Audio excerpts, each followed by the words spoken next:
Kurt Joder with RealmIQ. This is our podcast, RealmIQ Sessions, where we talk about everything AI with international AI leaders. Please give us a follow or subscribe. Today's guest that I'm excited about is Neil Leach, who is involved at the intersection of architectural and AI. His work extends into exploring how AI and digital technologies can impact architectural design and theory. As a co-founder of DigitalFUTURES, which is an initiative that delves into the future of digital design and architecture, Leach has also authored over 40 books on architectural and digital design, positioning him as a leading figure in the exploration of digital technologies and architectural theory and practice. Through his academic roles and research initiatives, Leach investigates the potential of AI to transform architectural design, construction processes, and the conceptualization of space, highlighting his active involvement in the integration of AI within the architectural field. So, Neil, thanks for joining us today. We're so excited to have you. And let's just talk about briefly what led you to embrace AI, because you came out of very traditional design and architectural background, and here we have AI doing a lot of things for us. So I'd love to hear your point of view and philosophy and how you've embraced it. Thanks, Kurt. Well, I'm not sure I come out of a traditional background, but certainly the start of my career, I was working on the Italian Renaissance, on a figure called Leon Battista Alberti, who wrote the first ever book on architecture. And I translated him from Latin into English. But I don't see him as a historical figure. I see him as somebody who was a revolutionary, who was transforming the world of architecture. And I really have continued that the whole time. By a strange coincidence, I should say that Alberti's name begins in A and ends in I. To my mind, architecture is a very dynamic discourse, and you have to keep alert to all the new things that are happening. It's constantly reinventing itself. My particular orientation, as you mentioned, through DigitalFUTURES, has been towards the future. Many of my books have had the word future in the title. And I think predicting the future, spotting the trends, and knowing what the new ideas are, the new technologies, is fundamental if you're going to be successful in this field. So you've got to be really alert. You have to kind of have a radar where you can spot what is happening. And I've been working through a series of different areas in a way. French philosophy, which was the dynamic thing in the 1990s, the work of Gilles Deleuze, Jacques Derrida, and so on. That was what was fueling the debate. And increasingly, as I found myself teaching in some of these very famous design schools like Columbia and Harvard and the Architectural Association in London, I found myself kind of engaging with a very progressive world of architecture where the computer had come in and revolutionized everything. And in fact, I think the whole world of architecture had been injected with a new form of vitalism through the work of people like Zaha Hadid, Frank Gehry, and so on and so on. It was a very interesting phase that we were going through. Now I think we're going through something even more spectacular in the sense that we are not only opening up to new technologies, but also to new intellectual ideas. The interface between neuroscience and AI is opening up a series of a very fertile ground of theoretical reflection. And we're going through, I think, what is one of the most important moments in history. And back, I suppose, about 6-7 years ago, it was fairly clear to me that the writing was on the wall. This was going to be the thing that was going to change things. And I was particularly interested by the notion of intelligence itself. I'd been working on swarm intelligence beforehand, which is a kind of biological form of intelligence. And it seemed to me that this was going to be a game changer. But what was strange was that no one was aware of this. Back in 2019, which is not so long ago, I put a proposal to work with figures like Refik Anadol, now a rock star in the world of AI, with Zaha Hadid architects, one of the leading practices in the world, went sponsored by Google. The idea was to curate the British Pavilion at the Venice Biennale, and the UK had been a leader in the field, from Charles Babbage through to Alan Turing, through to many, many other figures. We weren't even shortlisted. That was 2019. And in the space really of a few years, things completely changed. I was fortunate to be positioning myself in the field then. I published what was the first book on AI and architecture that came out in December 2021. And now, of course, those books are out of date because the world is changing so much. But my particular interest is not just to be looking at architecture. And of course, there are some tools out there that are changing the world. I think in some senses, architects and designers have a slightly limited outlook. They they tend to think it means Mid-Journey or DALI or one of these diffusion models.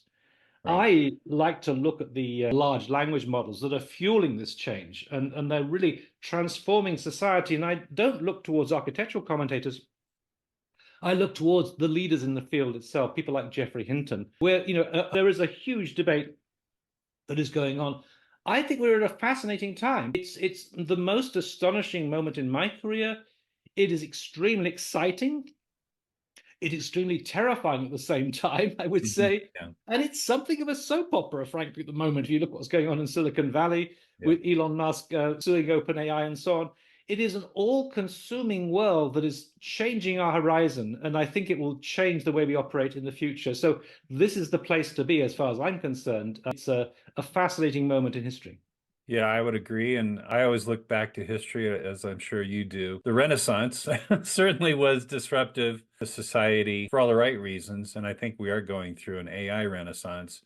And I find that to be fascinating, certainly with all the societal impacts. And you mentioned the fact that, you're not focused just on architecture and design, but in society. And so just a quick question about how does society deal with this revolution that is happening? It's happened quickly. There's been layoffs. I've tried to evangelize and stem the tide and focus on education and evangelism versus product development to enable people to embrace it. But yet, I still think the layoffs are happening, and that it's a negative in the terms of the working population, but also there's all kinds of new jobs that have been created that really people don't focus on. So it isn't job loss, it's job replacement in many instances. So, what are your thoughts on that societal impact?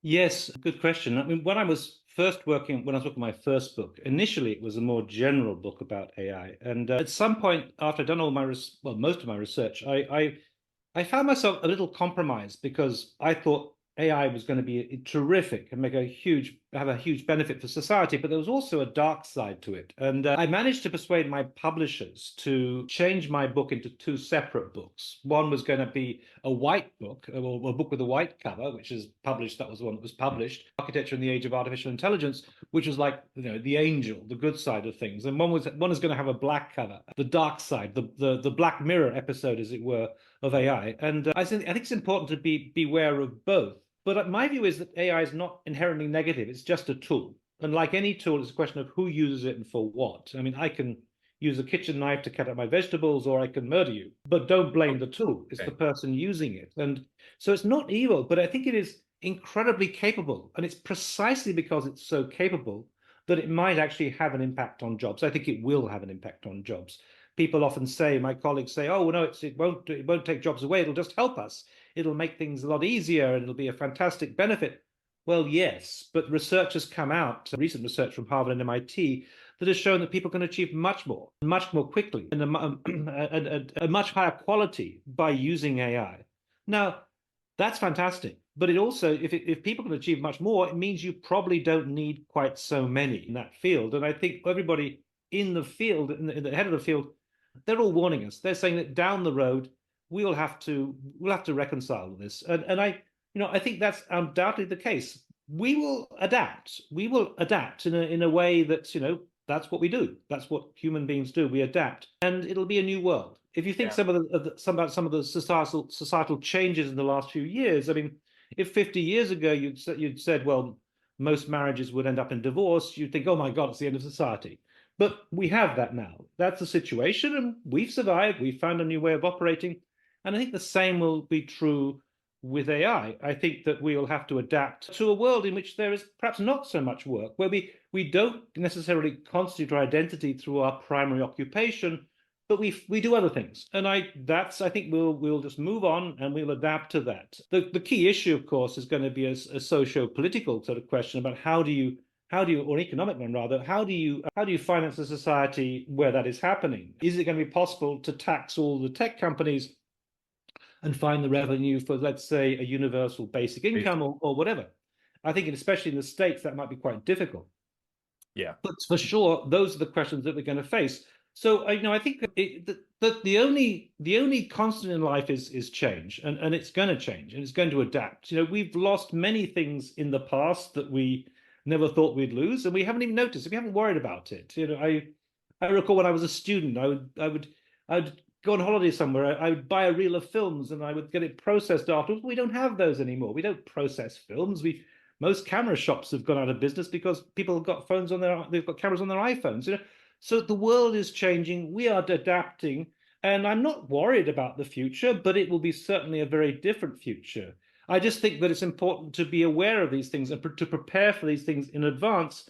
Otherwise, we will be, as it were, sleepwalking into oblivion. And I think that the profession of architecture, what it needs to design is not a series of new buildings. It needs to design its own future, because that is the real challenge right now. And I just simply say, just to finish off, that I think that education really is the crucial issue. Well, I've been surprised by the fact that actually the group most concerned about this, most geared up to deal with it, are actually construction companies. Surprisingly, Turner Construction and all these people, they are really focusing on this. I think eventually some of the organizations like the AIA, the American Institute of Architects, the RIBA, the Royal British Institute of Architects, and so on, are beginning to sort of gear up to it too.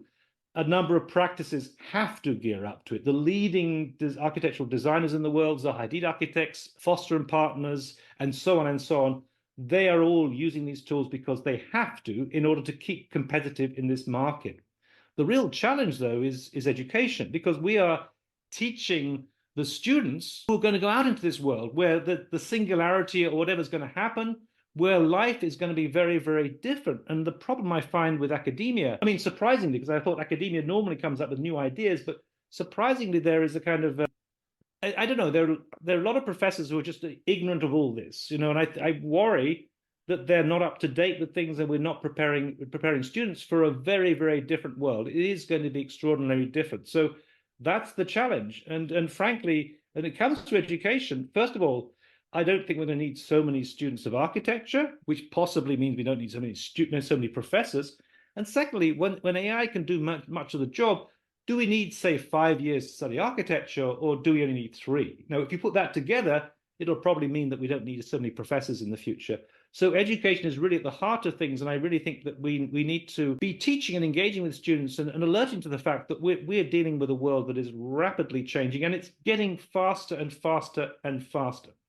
Yeah, I will agree with its exponentiality and the reality of AI eliminating some of the menial tasks that are involved with every profession, every job, right? I'm hoping that we can graduate to a higher level of thinking because we're freed up from the menial tasks and tackle larger problems that are facing us in society, whether it's homelessness, affordable housing, which directly relates to architecture design. And are you hopeful that this pivot towards higher learning, even if it's with fewer professors and fewer architects, that we can tackle in an innovative way using AI to tackle these larger problems?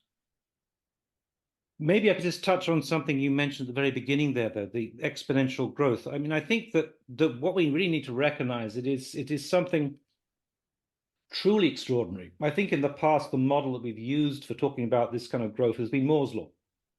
The idea that things will double every 2 years and so on, all that kind of thing.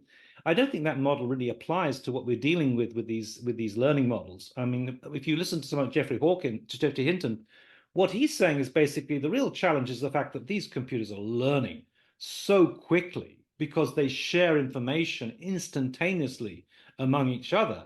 And we've been shocked, I think, by what's happened with these large language models, largely due to the introduction of obviously GPUs in the first place, but then transformers that have allowed them to do astonishing things. And they are speeding up. So the future is upon us way before everybody thought. I mean, all the predictions about when these things would happen, when AGI would happen, well, maybe AGI is with us right now. And so I think that's what we need to wake up to more than anything else. It's almost viral. I think of it almost in the way that, say, COVID spread.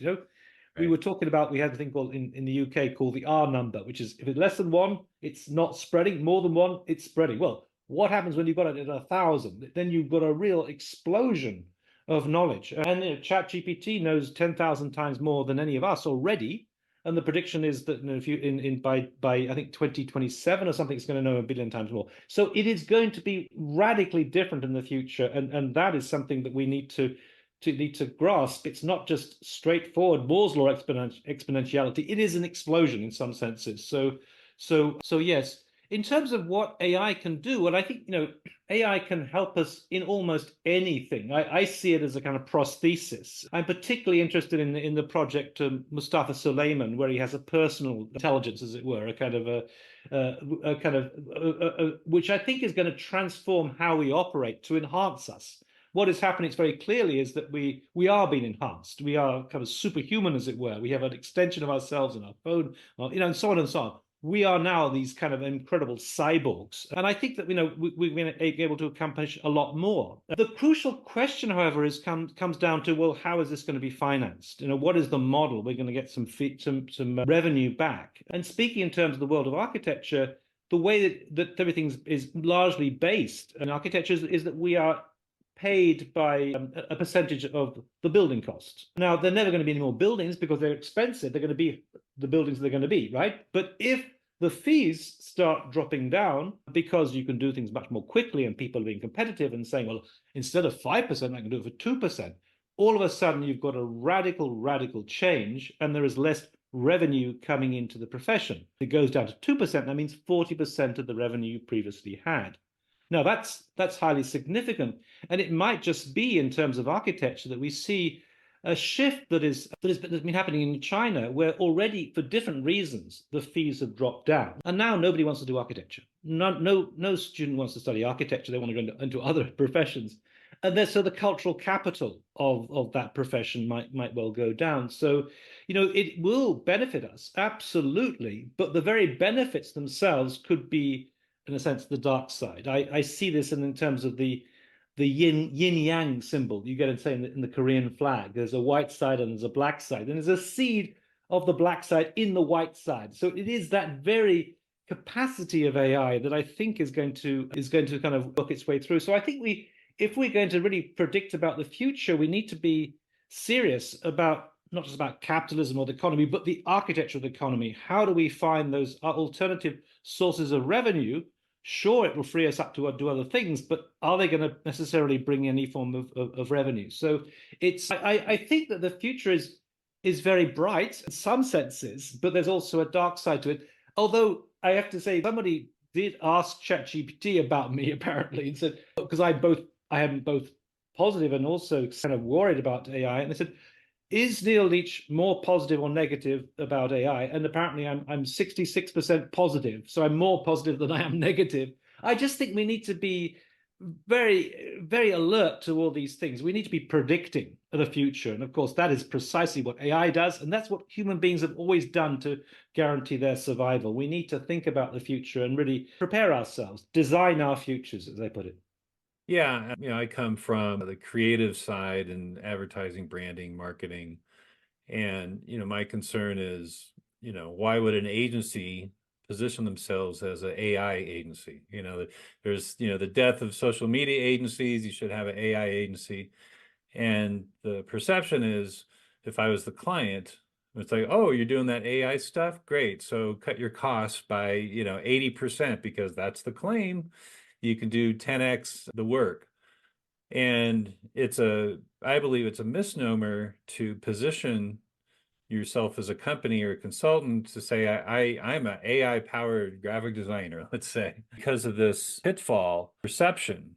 And I think and again, this is all semantics, right? But, semantics leads to positioning, leads to perception, and leads to possibly, revenue opportunities, because that conversation with a client should be, yeah, I've integrated AI into my workflow, but so is everyone. It's everywhere. It's ubiquitous. It's in email. It's in PDFs. It's, so it's here, but I'm providing a larger value. I can do more for you. My work will be better for you, and I can solve and think about problems that you're giving me, designing problems at a higher level than I could before. And that still has value. And I think that type of positioning is what's going to save these industries. AI has democratized a lot of the design processes and tools where I would call them the hacks, come into the market, and they're just excited because they're doing all this stuff that was relegated to, a profession. That certainly diminishes the value of our work. But those who have worked in the industry for 10, 20, 30 years, like myself, I try very hard to say, look what I could do for you versus look how cheap I can do it for you. And, unless we take that type of stance in the creative community, it will be a race to the bottom. And, Sam Altman said, I think just this week or last week, I will take care of 95% of tasks, marketing tasks within agencies. And, that's devastating as a statement, certainly from him. So am I right to kind of worry about that perception and communication? No, you're absolutely right. I think the value is the key concern, and I think it needs to be really flagged up. I'm absolutely concerned. I agree with that. And I just as an anecdote, I think back in the world of architecture, there was this drive to cut costs, and certainly the University of Cambridge, where I was studying, they discovered they could do a building much more cheaply by doing it design build, and instead of having a famous architect in there, they would just get done as cheap as possible.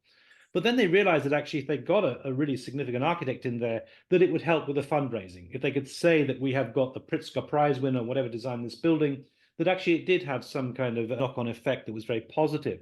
But just going back to the question about AI itself, I think there are two ways of looking at AI in terms of what the employer expects. I mean, there was one view that's been expressed to me that basically clients are going to want all their architects to use AI because it's going to guarantee the return on their investment. It's going to make sure they don't make mistakes. And human beings make mistakes. So does AI now, but in the future, AI is going to be pretty perfect, and we're going to continue to make mistakes. So we're going to get better and better. So they're going to want to make sure that I mean, I think AI in the future is going to be like a kind of spell check writ large. It's going to check things, make sure it's right. Probably going to be writing text. It's going to tell us whether we're saying something incorrect. It's going to correct us all the way through and make sure we don't make mistakes. I'm convinced of that. So on one side, it'll be expected. On the other side, you're absolutely right. Clients are now asking their architects, well, are you using AI, trying to leverage down the fees. And you're absolutely right. And I think that could be one of the components that might drop the fees as well, alongside the fact that, frankly, I know small practices of 4 to 5 people who are competing with the big guys, the 200-person plus practices, because they can do it all through AI. So that is hugely significant. So it's going to be a kind of a combination of all those things. So, I'm not quite sure how the future will turn out, but it'll be, I think, a kind of a balance, in the sense that we will have to use AI. I think AI as a term will almost disappear because it will be just, it'll all be AI. It reminds me of the way that we used to speak about drawings when computer-aided design first came in the 90s. We would talk about CAD drawings, and they were distinguished from ordinary drawings that were done by hand. But as everything became a CAD drawing, so it shifted, and they were called drawings, and what we did by hand were called hand drawings. So, and I think that's the way it's going to be. It's going to be assumed. It's going to infiltrate everything. We're going to think through it in some senses. So I think you're right to flag both those issues, and I absolutely think the question of value is going to be one of the crucial questions that we need to face. You're absolutely right. Yeah. So, I mean, being involved in education yourself, and I've been lecturing at art schools and film schools because these students are wondering, am I going to have a job? Is there going to be an industry when I get out? And I was surprised, certainly in the design school, it was SCAD that I was at. The students have fully embraced it. They're just using it unabashedly. The professors are encouraging them, not necessarily requiring them, but they're saying, use this tool to build your narratives, to build your storytelling, to, help communicate complex concepts in a way that you maybe couldn't articulate before. Even in an oral presentation, if you're supported by visual presentations that are created in Midjourney, let's say, that there's a certain slickness and a validation to whatever story is presented in product development, let's say, that looks very professional. So, and actually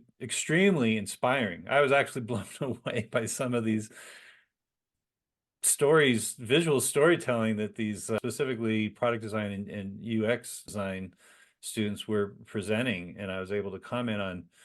So I think there's hope in the schools, as the students have certainly embraced it. Not all professors have at every university, but I think from a design world they are, and that's encouraging. And what has to happen for evolution / revolution to occur is that our youth embrace it from the beginning. So I have high hopes for the next generation. And even though, you and I have grown up with major technology changes and shifts in where the work is over the last 50 years, and now it's going to be exponential, but I'm hopeful that the youth are embracing it and will inspire the older generations as they show us what's going to happen. And I think we, as the older generation, needs to embrace and mentor them and guide them as they go, teach them about ethics, legalities, copyright infringement, all those things that are hot spots, hot topics in the world of AI, certainly regulation. Let's talk about regulation. So I think as a country, the US is looking towards Europe and the UK because they jumped on it a lot sooner than we did. I know you live in America now, but how do you look to Europe to help on the regulation side? Well, let me just comment first on what you were saying early on about the students, and that's always the case, right? Your 3-year-old niece knows more about how to use an iPad than you do, and I think and your grandmother, of course, knows nothing, doesn't know how to switch it on. So that's always the case. The next generation is more alert to these things, and I certainly found that my students. I was doing a more general course, a theory of digital technology, and I found that 95% of them were writing about AI. So the whole course became about AI, and they love it. That's their world. They are completely alert to it, and they are mutating and they are changing faster than anyone else. And the danger of the professors, they're stuck in the same place. The story of this professor who retires, who, when he started off, was packing out the auditorium. By the time he retires, there are about 6 people in the front row, and that's it. And he makes the comment, well, but I don't understand this. I'm teaching exactly the same material that I used to 30 years ago. Well, that's the problem. They're not developing and changing and adapting and things. And I think that the kids today can see those opportunities and so on. And it's for sure it's they're the ones that need to embrace it. In terms of regulation, I think that there was this attempt you know about the Future of Life Institute too. They were concerned about these large language models that were developing these what they call emergent abilities or emergent capabilities. They were starting to write code and to translate languages, things they'd never been programmed for. And everyone was unsettled by it because it wasn't because of the sophistication of the programming, it was because of the size of the large language models. They had these emergent abilities, and that was causing a lot of concern. And so everyone wrote this letter, and but I mean, it's kind of crazy in some senses that you expect these people who are competing to slow down. I mean, this is the point that Jeffrey Hinton made. You can't, when Google are competing with Microsoft, you can't, ask them to slow down. It's like asking the leaders in the Olympic marathon to slow down. Of course, they won't slow down because their competitors will catch up. So it's very, very difficult to regulate anything in a free market economy. And it is even if we just look at history, there is no way that we were able to stop Putin from invading Ukraine. And frankly, there's no way that we can stop Putin from using slaughter bots or whatever these other things are in war. And I think we can frankly be grateful. I think, anyway, my theory is that he probably siphoned off most of the research funds for the AI and put them into his kind of the villas of oligarchs rather than focusing on. Otherwise, we would have a very, very different sort of world. So we can't control this thing. It's the genie's escaped or something, whatever the word is. And we just have to. But I don't think you need to worry, because I think the world always regulates in some way. It monitors itself in some senses. But there is that, and in terms of ethics, I think, and copyright and all those other issues. Part of the problem is that we haven't really caught up with these things. I mean, the question of copyright is much more complex than many people realize. We had a session on digital futures where we brought in some intellectual property lawyers from Harvard and MIT, and we were talking about these things. And I think the general public misunderstands the technology. They think that AI copies. It absolutely doesn't copy. We copy as human beings, but Yeah. AI doesn't. And the complexity of the situation are very, very nuanced. And I think even the legal world is very slow to pick up on what's going on. The idea that, and recently the Copyright Office, the US Copyright Office, ruled that you couldn't copyright something that had been produced by AI. Well, anyone who works with AI knows that there's a huge input by the person who's actually writing the prompt, selecting the whatever it is. There's a huge human input, and so even that world has not up to pace with what's going on. There are many different questions going on, and it's not so easy to find a framework to really regulate this, even if people would pay attention to it in the first place. Yeah, I think it'll be a landmark decision if they decide that you can copyright what are essentially digital artworks. I mean, digital artwork has happened for, 30 years, even before the birth of the internet. So, I came from a very traditional art background. I was an illustrator. I was trained as an illustrator. I illustrated for many years, and I embraced the computer and wanted to do everything digital, and became a designer and a brander and a marketer because of that pivot that I personally made. So, yes, it's software. It has human input. It starts with a spark of a creative mind that inspires an exploration using these tools to manifest some thought, some inspiration in a creative's mind on what they want for a specific outcome. That is the creative process, no matter what tool you use.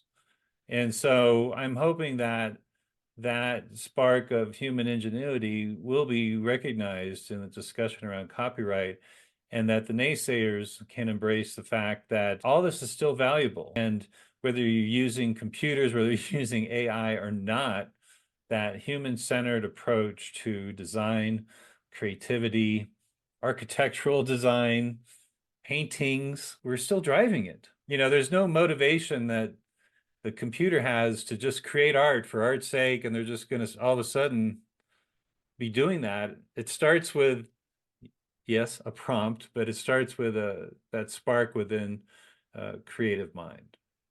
No, I mean, just to add to that, I mean, I was at a conference recently in Kitzbühel in Austria where there was a very indignant designer who was saying, well, what's going to happen to creativity when the computer takes over? What's human creativity will disappear? Well, frankly, if someone is being usurped by Midjourney, that means they're not very creative in the first place. Secondly, anyone who's truly creative will be able to seize this tool and work creatively with it, or inventively. I'm not quite sure about the term creativity because it's a very new concept, but certainly inventiveness is a thing that I would certainly celebrate. And I think that's what's going to happen. It's going to be the way in which we imagine possible futures by using this tool as a prosthesis that becomes a kind of extension of our mind and opens up amazing futures. And there will be people who will seize that. But I think we have to recognize there's the shift in way that we're designing and operating. It's less totally the top-down imposer of form. It's more the someone who is able to control these processes and use them for the advantage of the world of art and so on, design. That seems to be the shift. And we are searching, looking for, creating a search space, looking for possible outcomes, and then selecting those outcomes. It's a very different world. I see it a bit like the way in which photography has changed from the old-fashioned way. You'd take that one photograph, you'd set it up for half an hour and maybe take a little Kodak photograph and then take that shot. Now we take a burst of shots. So we select out the best one, we edit it and whatever, enhance it and so on. And that, I think, is the way in which design itself is evolving, and it's mutating and changing like everything else in life. Yeah, it's just speeded everything up. and I think to an advantage, and actually leads to more creative solutions, because I've always been open to, and I quote Bob Ross, the happy little accidents that happen along the way that you had no preconception of during a creative process, whether that's in creative research, experimentation, what have you. And, nothing as a result of a design process is necessarily what you had a preconception of. And the process, again, it's accelerated now by AI, and leads to different outcomes that you had never imagined before. And that's what I find exciting. Yeah, maybe I could just add to that. I don't know if you know, I'm sure you know how a GAN works, generative adversarial network. There are two networks. One is a generator that's kind of spewing out these options, and then there's a discriminator that's selecting them and saying, I'm not convinced by that, not convinced by that, and so on. And it's a combination of those two. Now, even though the models that we use primarily these days are diffusion models, they don't operate that way at all. That general model, I think, explains how we as human beings operate. Now, I think that human beings are very good discriminators. We've got a very good eye or nose or something. We can smell a perfume and immediately know if we like it or not, sip a cocktail, immediately know if we like it or not, and look at a photograph or an image and immediately be able to judge it very, very quickly.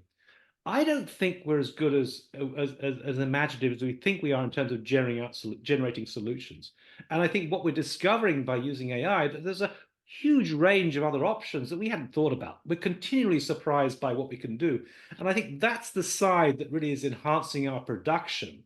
And it's our weak side, to be honest. We always say, oh, we're so creative. Well, I think, oh, really? Are we really?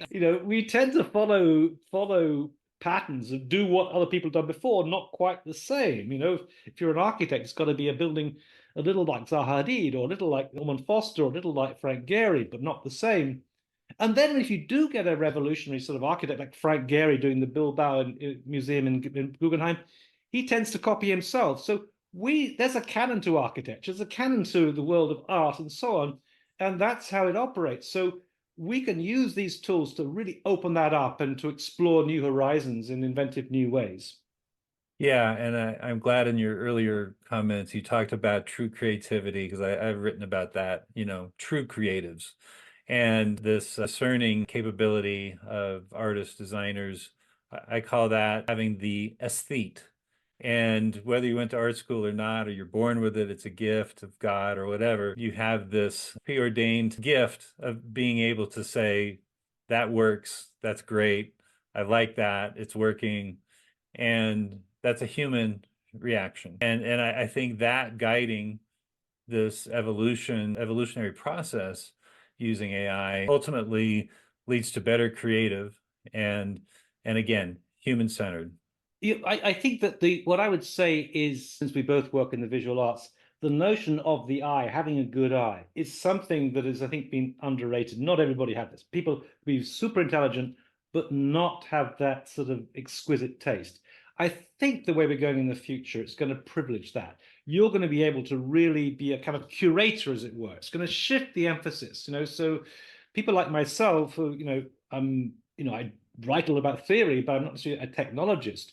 But you don't need to be anymore now that the technology does it for you. You need to have that overview and that taste and to be able to curate things. And I think that is it. You can't actually produce anything on Midjourney or DALL-E or whatever without having a good eye.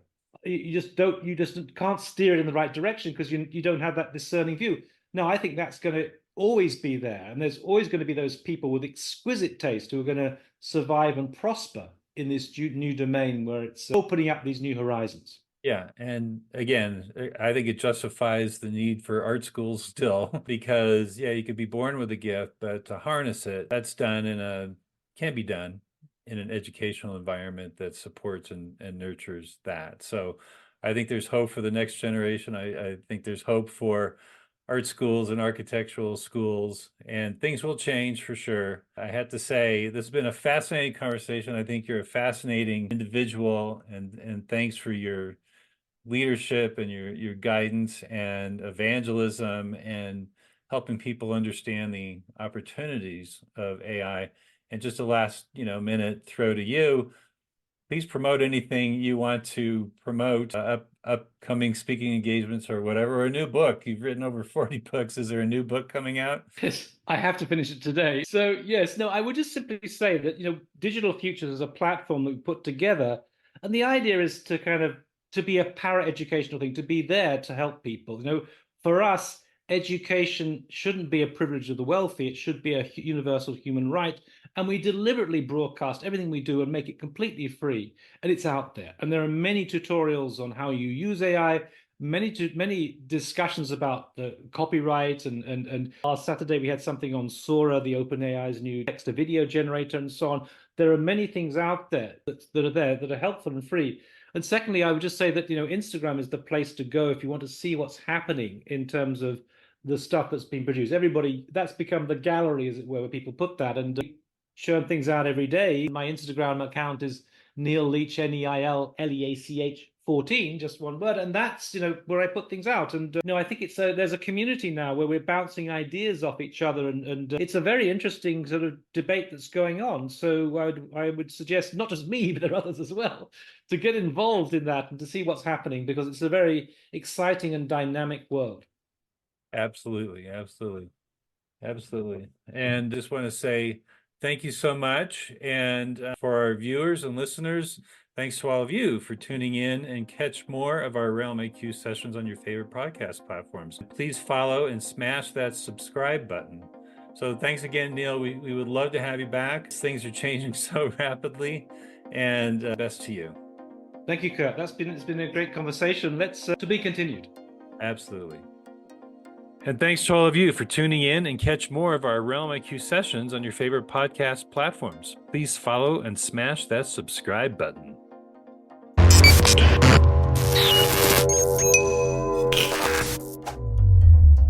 Hey there, welcome to the Realm. Are you a startup? Are you an AI startup? Do you think you are the next unicorn in AI? Maybe, but you better be prepared if you want to talk to investors. RealmIQ's AI Accelerator has a new program called Smart Track.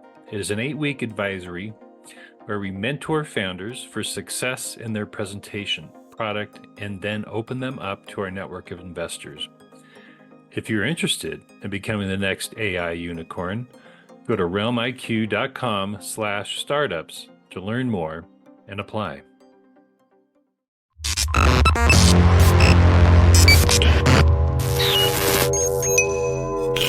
RealmIQ. Book your corporate AI workshop today. KurtDoty.co. Branding, marketing and product development.